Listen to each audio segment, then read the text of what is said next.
আজকে আমরা চারজন মিলে এসেছি দক্ষিণেশ্বর।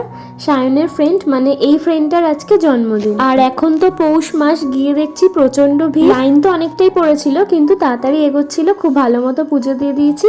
আর পৌষ মাসে যেহেতু মূলো দিয়ে পুজো দিতে হয়, মূলো দিয়ে পুজো দিয়েছি।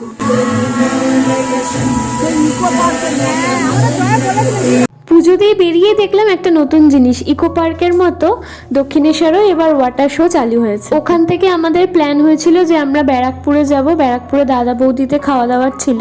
তো ওখানে জুডিওতেও ঘুরে আসলাম, আর ওকে কি গিফট দেবো সেটাও কেনাকাটি করে, আর আমিও নিজেও একটা সোয়েটার কিনেছি, সেটা পরে ভ্লগে দেখাবো। আর ওখানে তো আমি এই ফার্স্ট টাইম জুডিওতে গেলাম, এত সুন্দর সুন্দর কালেকশন যে কি বলবো। সব দামের সাথে সাথেই আমি ভিডিওটা করেছি। এখানে শপিং করে তারপর আমরা কি কি করলাম সেটা নেক্সট পার্টে আসছে। এই ব্লগটা তোমাদের কেমন লাগলো কমেন্ট করে জানিও। Tata, thanks for watching.